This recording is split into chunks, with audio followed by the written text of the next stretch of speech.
দর্শক, সর্বশেষ আপডেট বাংলা নিউজে আপনাদের স্বাগতম। শুরুতেই সংবাদ শিরোনামের পর থাকছে বিস্তারিত।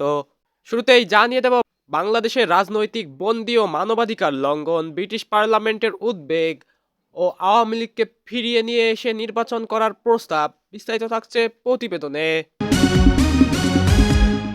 আরও জানিয়ে দেব, অবাধ, সুষ্ঠু ও অন্তর্ভুক্তিমূলক নয়, ইউনূসের বিশেষ দলকে ক্ষমতায় আনতে নির্বাচনের পথে প্রশাসন। বিস্তারিত থাকছে প্রতিবেদনে।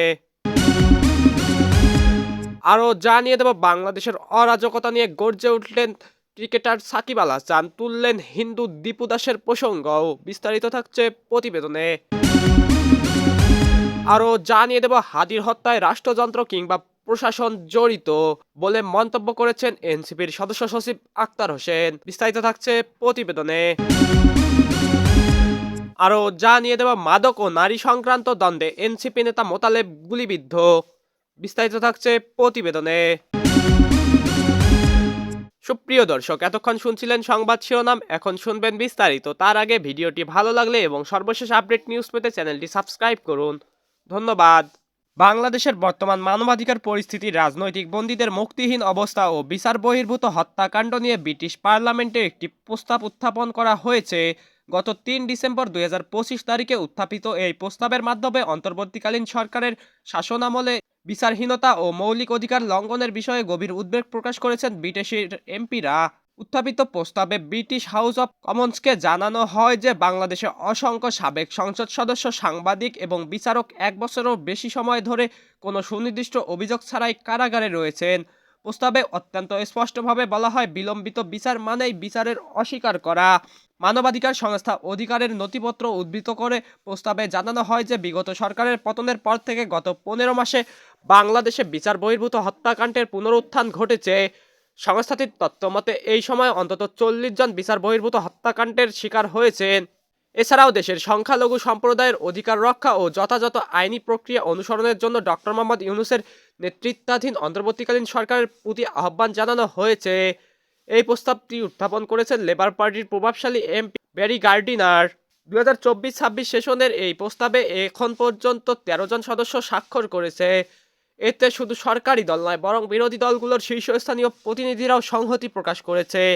রাজনৈতিক বিশ্লেষকদের মতে ব্রিটিশ পার্লামেন্টে এই ধরনের প্রস্তাব উত্থাপন বাংলাদেশের বর্তমান প্রশাসনের জন্য একটি বড় ধরনের আন্তর্জাতিক চাপ তৈরি করতে পারে।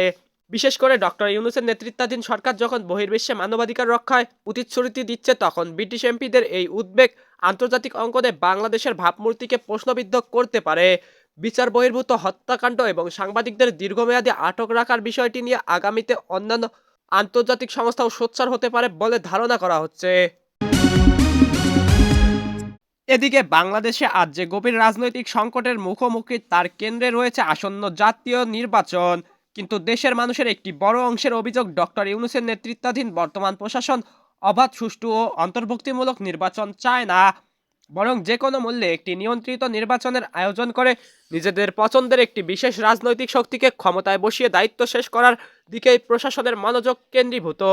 এই বাস্তবতায় সমাজের বিভিন্ন স্তর থেকে একটি স্পষ্ট বার্তা ক্রমেই জোরালো হচ্ছে, ইউনূস সরকারের অধীনে নির্বাচন গ্রহণযোগ্য নয়। নির্বাচনকালীন পরিবেশ তৈরির ন্যূনতম রাজনৈতিক সদিচ্ছাও বর্তমান প্রশাসনের মধ্যে অনুপস্থিত, এমনটাই মনে করেছে দেশের বড় একটি জনগোষ্ঠী। দেশের স্বার্থে যেখানে একটি গ্রহণযোগ্য নির্বাচন সবচেয়ে বেশি প্রয়োজন, সেখানে প্রশাসনের সাম্প্রতিক কার্যক্রম প্রহসন নির্বাচনের আশঙ্কাকেই আরও দৃঢ় করেছে। রাজনৈতিক দল, নাগরিক সমাজ এবং সাধারণ মানুষের একটি বড় অংশ মনে করছে, এ ধরনের নির্বাচন জনগণের প্রকৃত ম্যান্ডেট প্রতিফলিত করবে না, বরং এটি হবে একটি সাজানো ক্ষমতা হস্তান্তরের প্রক্রিয়া। এ কারণেই ক্রমশ শক্তিশালী জনমত গড়ে উঠছে যে নির্বাচনের আগে ইউনূস প্রশাসনের বিদায় প্রয়োজন। এটি কোনো ব্যক্তিগত বিরোধ নয়, বরং রাষ্ট্রীয় স্থিতিশীলতা, রাজনৈতিক বৈধতা ও ভবিষ্যৎ গণতন্ত্র রক্ষার প্রশ্নে একটি মৌলিক অবস্থান। নির্বাচনের আগে সরকারের প্রধান দায়িত্ব হওয়া উচিত ছিল সেনাবাহিনীর সঙ্গে পেশাদার, আস্থাভিত্তিক ও সংবিধান সম্মত সম্পর্ক পুনর্গঠন করা, কারণ এটি সুষ্ঠু নির্বাচনে সেনাবাহিনীর নিরপেক্ষ ও আত্মবিশ্বাসী ও দায়িত্বশীল ভূমিকা অপরিহার্য। কিন্তু বাস্তবে দেখা যাচ্ছে এই সম্পর্কে আরও দূরে সরে যাচ্ছে।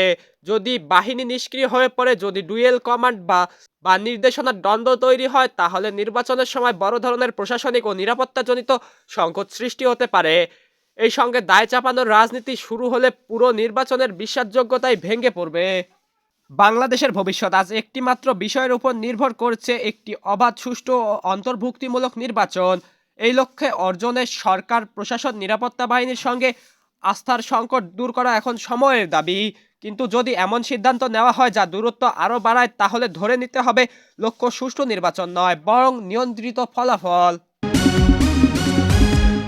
এখনো বাংলাদেশের হয়ে খেলার স্বপ্ন দেখেন, কিন্তু জুলাই বিপ্লবের পর থেকে দেশ ছাড়া নিজের দেশের অবস্থা নিয়ে উদ্বিগ্ন কিংবদন্তি অলরাউন্ডার সাকিব আল হাসান। দীপু দাস ও ওসমান হাদির মৃত্যুর ঘটনায় দুঃখিত সাকিব। ফেসবুক পোস্ট করে এ ব্যাপারে নিজের উদ্বেগ প্রকাশ করেন বাংলাদেশের সর্বকালের সেরা ক্রিকেটার। বড়দিনের শুভেচ্ছা জানাতে গিয়ে আওয়ামী লীগের হয়ে নির্বাচনে জেতা মাগুরা লোকসভার প্রাক্তন সদস্য ফেসবুককে সবর হয়েছেন। ইউনূসের অন্তর্বর্তী সরকারের বিরুদ্ধে তিনি লিখেছেন, শিশুদের জন্য, শিশুদের ভবিষ্যতের জন্য, মানুষের মতো মানুষ হয়ে বেঁচে থাকার জন্য, মানুষের মতো মানুষ হয়ে বেঁচে থাকার জন্য, সর্বোপরি শিশুর বাসযোগ্য বাংলাদেশ গড়বার জন্য আমাদের ঠিক দায়িত্বশীল আচরণ করছি। ভালো থেকো, সুস্থ থেকো, আগামীর গড়বার কারিগর, আমাদের আগামী প্রজন্ম। সবাইকে বড়দিনের শুভেচ্ছা। সোশ্যাল মিডিয়ায় তার এই পোস্ট ভাইরাল হয়ে গিয়েছে। প্রচুর সাধারণ মানুষ তার এই পোস্টে প্রতিক্রিয়া দিয়েছেন। জাতীয় দল থেকে বাদ পড়তে হলেও ফিরে আসার স্বপ্ন এখনও দেখেন তিনি। পোস্টে তিনি লেখেন, রাজশাহীর পঙ্গু মানুষদের ছোট শিশু, টাঙ্গাইলের মমিনের ছোট্ট শিশু, সদ্য নৃশংস হত্যার শিকার দীপু দাসের ছোট্ট শিশু, গোপালগঞ্জের দীপ্ত সাহার ছোট্ট শিশু, ওসমান হাদির ছোট্ট শিশু, আরও কত শত শিশু আজ এতিম হয়ে গেছে। এই শিশুদের জীবন যেন আগামীর জন্য দুর্বিষহ না হয়, সে দায়িত্ব বাংলাদেশের তথা আমাদের। লক্ষ্মীপুরের শিশু আয়েশা, মাগুরায় ধর্ষিত শিশু আসিয়াকে আমরা হারিয়েছি। ওরা কেউ রাজনীতি বোঝে না, ধর্ম বোঝে না, তবুও ওদের জীবন দিতে হয়েছে শিশুদের জন্য, শিশুদের ভবিষ্যতের জন্য, বাংলাদেশের মানুষের মতো মানুষ হয়ে বেঁচে থাকার জন্য, সর্বোপরি শিশুর বাসযোগ্য বাংলাদেশ গড়ার জন্য আমরা কি ঠিক দায়িত্বশীল আচরণ করছি? এদিকে খুলনায় জাতীয় নাগরিক পার্টির কেন্দ্রীয় নেতা মোতালেব শিকদারকে গুলির ঘটনায় চাঞ্চল্যকর তথ্য বেরিয়ে আসছে। প্রাথমিক তদন্ত ও ঘটনাস্থলের আলামত বিশ্লেষণ করে পুলিশ জানিয়েছে, মাদক এবং নারী সংক্রান্ত বিষয়কে কেন্দ্র করেই এই হামলার ঘটনা ঘটেছে। এ ঘটনায় জড়িত সন্দেহে জেলা যুবশক্তির 1 নম্বর যুগ্ম সদস্য সচিব তনিমা ওরফে তন্নিকে আটক করেছে জেলা গোয়েন্দা পুলিশ ডিবি। পুলিশ জানায়, গত সোমবার দুপুরে 12:15টার দিকে নগরীর সোনাডাঙ্গা এলাকায় তন্নির নিজস্ব বাসভবনে হামলার শিকার হন মোতালেব শিকদার। তিনি এনসিপির শ্রমিক সংগঠন শ্রমিক শক্তির কেন্দ্রীয় সংগঠক ও বিভাগীয় কমিটির আহ্বায়ক। একটি পিস্তল থেকে ছোড়া গুলি মোতালেব শিকদারের কানকে এফোর করে বেরিয়ে যায়। গুরুতর আহত অবস্থায় তাকে উদ্ধার করে খুলনা মেডিকেল কলেজ হাসপাতালে ভর্তি করা হয়েছে।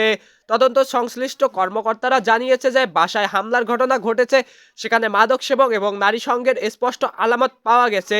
পুলিশের প্রাথমিক ধারণা, অভ্যন্তরীণ কোনো বিরোধ বা অনৈতিক লেনদেন নিয়ে সৃষ্ট গোলযোগ থেকে এই গুলির ঘটনা ঘটেছে। ঘটনার পর সোমবার রাতে মহানগরী টুটপাড়া এলাকায় অভিযান চালিয়ে তনিমা ওরফে তন্মিকে আটক করে ডিবি পুলিশ। খুলনা মহানগর পুলিশের গোয়েন্দা বিভাগের পরিদর্শক তৈমুর ইসলাম আটকের বিষয়টি নিশ্চিত করেছেন। সোনাডাঙ্গা থানার ভারপ্রাপ্ত কর্মকর্তা মোহাম্মদ রফিকুল ইসলাম জানান, আক্রান্ত ও হামলাকারী উভয়ের মধ্যেই পূর্ব পরিচয় ছিল। ঠিক কী কারণে এবং কার হাতে এই হামলা হয়েছে তা নিশ্চিত হতে তন্নিকে জিজ্ঞাসাবাদ করা হচ্ছে। এ ঘটনায় মামলার প্রস্তুতি চলছে। এদিকে জাতীয় নাগরিক পার্টির সদস্য সচিব আক্তার হোসেন বলেছেন, ওসমান হাদি ভাইয়ের খুনের সঙ্গে জড়িতরা দেশের অভ্যন্তরে লুকিয়ে আছে নাকি ভারতে পালিয়ে গেছে, সে বিষয়ে আইন শৃঙ্খলা বাহিনী স্পষ্ট কোনো মেসেজ দিতে পারছে না। আমাদের মনে হয় রাষ্ট্রযন্ত্র কিংবা প্রশাসন এই হত্যাকাণ্ডের সঙ্গে জড়িত রয়েছে, কারণ খুনি পরিচিত, যার সবকিছু প্রকাশ্য। তার একার পক্ষে খুন করে পালিয়ে যাওয়া কিংবা লুকিয়ে থাকা সম্ভব নয়। এখানে বড় একটি চক্র কাজ করছে। আমরা চাই দ্রুত সময়ের মধ্যে ওসমান হাদির খুনের পেছনে যে চক্র কাজ করছে তাদের খুঁজে শাস্তির আওতায় আনা হোক। বৃহস্পতিবার দুপুরে রংপুর মহানগরীর জুলাই স্মৃতিস্তম্ভ চত্বরে সাংবাদিকদের তিনি এসব কথা বলেন। আক্তার হোসেন বলেন, খুনিরা বাহিরে ঘুরে বেড়ালে গানম্যান নিরাপত্তা নিশ্চিত করতে পারবে না। খুনিদের গ্রেপ্তার করা হলে কারো গানম্যানের প্রয়োজন হবে না। যদি খুনিদের শাস্তির আওতায় আনা হয় তাহলে দেশের সকল মানুষ নিরাপদে থাকবে। তাদের দৃষ্টান্তমূলক শাস্তি নিশ্চিত করা হলে যারা খুনের পরিকল্পনা করছে তারা এ কাজ থেকে বিরত থাকবে। দেশের আইন শৃঙ্খলা পরিস্থিতির উন্নতি হবে।